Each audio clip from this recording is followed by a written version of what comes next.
नमस्ते सभी को। कक्षा 8 की एनसीईआरटी पढ़ रहे हैं, उसमें चैप्टर नंबर 7। आज हम पढ़ेंगे देसी जनता को सभ्य बनाना, राष्ट्र को शिक्षित करना। अंग्रेजों का मानना था कि भारतीय देसी समाज को सभ्य बनाना है और उसके रीति रिवाजों और मूल्य मान्यताओं को बदलना है तो भारतीय समाज को हमें शिक्षित करना पड़ेगा हमारे हिसाब से। प्राच्यवाद की परंपरा। सन 1783 ईस्वी में विलियम जोन्स कलकत्ता आए। उन्हें ईस्ट इंडिया कंपनी द्वारा स्थापित किए गए सुप्रीम कोर्ट में जूनियर जज के पद पर तैनात किया गया। विलियम जोन्स एक भाषाविद थे। उन्होंने ऑक्सफोर्ड में ग्रीक और लैटिन का अध्ययन किया था। वे फ्रेंच तथा अंग्रेजी भी जानते थे। विलियम जोन्स ने कानून, दर्शन, धर्म, राजनीति, नैतिकता, अंकगणित, चिकित्सा विज्ञान तथा अन्य प्राचीन भारतीय पुस्तकों का अध्ययन किया। हेनरी टॉमस कोलब्रुक और नेथेलियल हॉलहेड ने भी भारतीय भाषाएं सीखकर संस्कृत व फारसी रचनाओं का अंग्रेजी में अनुवाद कर रहे थे तथा प्राचीन भारतीय विरासत को समझने में लगे थे। दोस्तों, अंग्रेज लोग भारतीय पुरानी किताबों क्यों पढ़ रहे थे? हमारे प्राचीन ग्रंथ को इसलिए पढ़ रहे थे ताकि भारतीयों पर लंबे समय तक वो शासन कर सकें, भारतीय समाज के रीति रिवाज, मूल्यों को वो जान सके अच्छे से। जोन्स ने इसके साथ मिलकर एशियाटिक सोसाइटी ऑफ बंगाल का गठन किया तथा एशियाटिक रिसर्च नामक शोध पत्रिका का प्रकाशन शुरू किया। जोन्स और कोलब्रुक भारत तथा पश्चिम दोनों की प्राचीन संस्कृति के प्रति गहरा आदर भाव रखते थे। उनके अनुसार भारत को समझने के लिए प्राचीन काल में यहाँ के लिखे गए पवित्र ग्रंथों को समझना जरूरी था।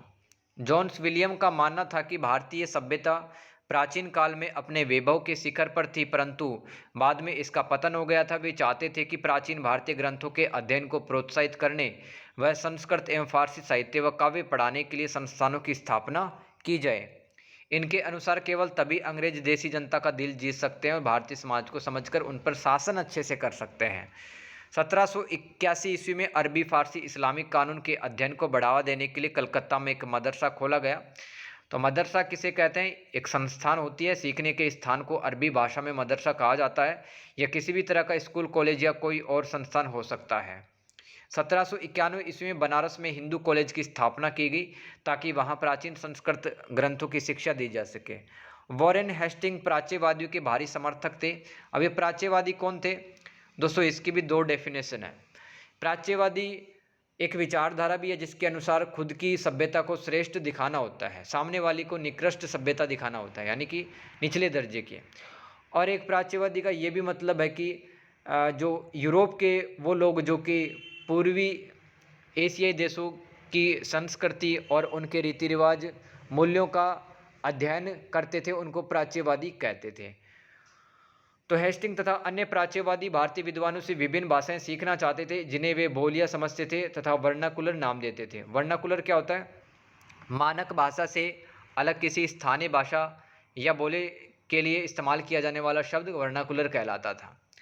अंग्रेजों की औपनिवेशिक देशों में रोजमर्रा इस्तेमाल की जाने वाली स्थानीय भाषाओं व साम्राज्यवादी शासकों की भाषा अंग्रेजी के बीच फर्क का चिन्हित करने के लिए इस शब्द का प्रयोग करते थे। 19वीं शताब्दी के शुरुआत से बहुत सारे अंग्रेज अफसर शिक्षा के प्राच्यवादी दृष्टिकोण की आलोचना करते थे। उनका मानना था कि पूरी समाजों का ज्ञान त्रुटियों से भरा हुआ था तथा अवैज्ञानिक है। इसलिए उन्होंने दलील दी कि अंग्रेजी को अरबी और संस्कृत भाषा व साहित्य के अध्ययन को बढ़ावा देने पर इतना खर्चा नहीं करना चाहिए। प्राच्यवादियों पर हमला करने वाले में जेम्स मिल प्रमुख थे। जेम्स मिल का मानना था कि शिक्षा के जरिए उपयोगी तथा व्यवहारिक चीज़ों का ज्ञान दिया जाना चाहिए। इसलिए भारतीयों को पूरी समाज के काव्य तथा धार्मिक साहित्य के बजाय ये पढ़ाना चाहिए कि पश्चिम ने किस तरह वैज्ञानिक एवं तकनीकी सफलताएं हासिल की हैं। 1830 के दशक तक प्राच्यवादियों का विरोध बढ़ गया। थॉमस बेबिंगटन मैकाले इन आलोचकों में सबसे प्रमुख थे। वे भारत को असभ्य देश मानते थे। वे मानते थे भारत को सभ्यता का पाठ पढ़ाना आवश्यक है। उन्होंने मैकाले ने भारतीयों को अंग्रेजी भाषा सिखाने की जरूरत पर जोर दिया। उनका मानना था कि अंग्रेजी के ज्ञान से भारतीयों को दुनिया की श्रेष्ठ साहित्यिक कृतियों को पढ़ने का मौका मिलेगा। मैकाले ने मिनट्स अथवा विवरण के आधार पर 1835 का अंग्रेजी का शिक्षा अधिनियम भी पारित किया तथा अंग्रेजी को उच्च शिक्षा का माध्यम बनाए जाने का फैसला किया। मैकाले ने व्यवसाय के लिए शिक्षा। 1854 में ईस्ट इंडिया कंपनी के लंदन स्थित कोर्ट ऑफ डायरेक्टर्स ने भारतीय गवर्नर जनरल को शिक्षा के विषय में एक नोट भेजा। कंपनी के नियंत्रक मंडल के अध्यक्ष चार्ल्स वुड के से जारी किए गए इस संदेश को वुड का नीति पत्र या वुड डिस्पैच के नाम से जाना जाता है, जिसमें प्राच्यवादी ज्ञान के स्थान पर यूरोपीय शिक्षा को अपनाने से व्यवहारिक लाभ प्राप्ति की बात कही गई थी। वुड्स डिस्पैच क्या वेरी वेरी इंपॉर्टेंट, तो इसमें यूरोपीय शिक्षा का एक व्यवहारिक लाभ आर्थिक क्षेत्र में बताया गया था। इसके मुताबिक यूरोपीय शिक्षा के माध्यम से भारतीयों को व्यापार तथा वाणिज्य के विस्तार से होने वाले लाभों को समझने तथा देश के संसाधनों के विकास पर महत्व समझने में मदद मिलेगी। यदि उन्हें यूरोपीय जीवन शैली से अवगत कराया जाए तो उसकी रुचियों और आकांक्षाओं में बदलाव आएगा तथा ब्रिटिश वस्तुओं की मांग पैदा होगी तथा जब यहाँ के लोग यूरोप में बनी चीज़ों को खरीदना शुरू करेंगे। वुड के नीति पत्र में यह तर्क दिया गया था कि यूरोपीय शिक्षा से भारतीयों के नैतिक चरित्र का उत्थान होगा, जिससे कंपनी के पास भरोसेमंद कर्मचारी होंगे। वुड्स डिस्पैच ने तर्क दिया कि पूर्व का साहित्य त्रुटियों से भरा पड़ा है, यानी कि जो अरबिक फारसी है संस्कृत के ग्रंथ है, ये किसी काम के नहीं है, यानी इनमें बहुत सारी गलतियां हैं। यह लोगों में काम के प्रति दायित्व व समर्पण का भाव पैदा नहीं कर सकती है, न ही शासन के लिए आवश्यक निपुणता पैदा कर सकती है।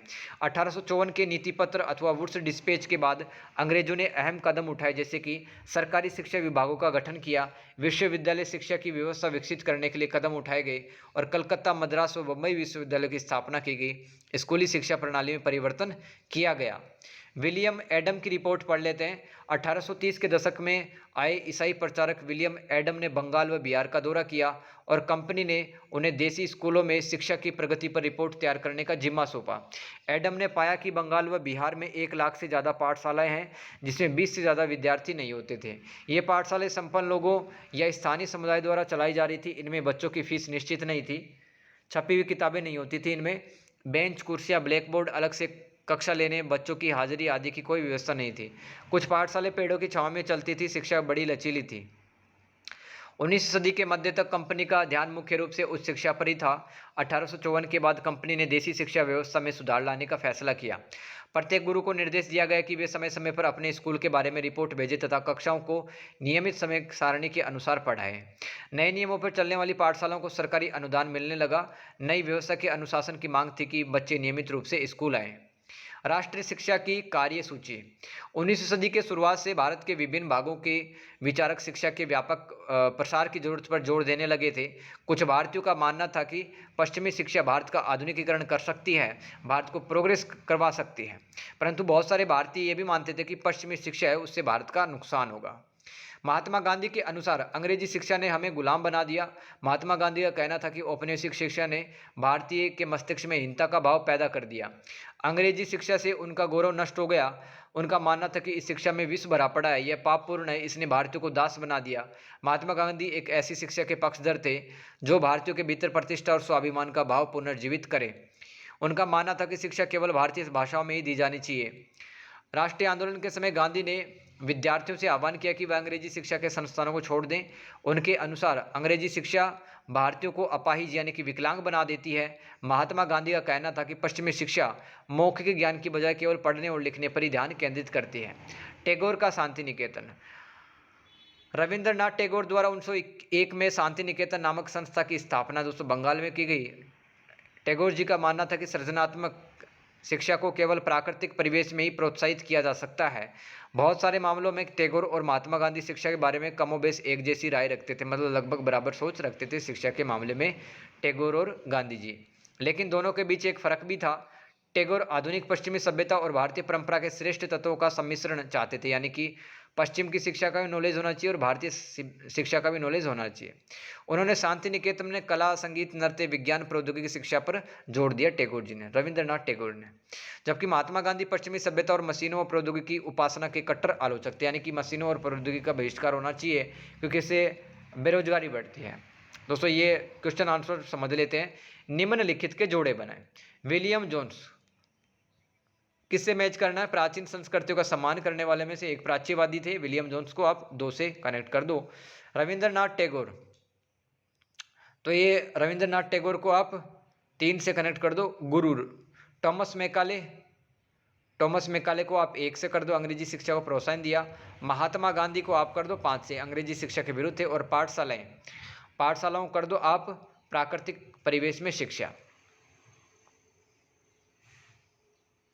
यहाँ पर दोस्तों थोड़ा सा गलती हुआ है। आप रविंद्रनाथ टैगोर को आप कनेक्ट करें 4 से, ख को 4 से करो, है ना, क्योंकि प्राकृतिक परिवेश में शिक्षा दी जानी चाहिए, ऐसा रविंद्रनाथ टैगोर ने कहा था। और पाठशालाओं को कर दो गुरु से, क्योंकि पाठशालाओं में जो गुरु थे उनको निर्देश दिए गए थे कि वो रिपोर्ट भेजें, ठीक है। अड़े को आप 3 से कनेक्ट कर दो गुरु से, और रविंद्रनाथ टैगोर को कर दो 4 से, ठीक है। ये थोड़ा सा गलती देख लेना, सुधार लेना इसको, सही और गलत बताना है। जेम्स मिल प्राच्यवादियों के घोर आलोचक थे, ये बिल्कुल सही है दोस्तों। 1854 के शिक्षा संबंधी डिस्पैच में इस बात पर जोर दिया गया कि भारत में उच्च शिक्षा का माध्यम अंग्रेजी होना चाहिए, ये बिल्कुल सही है।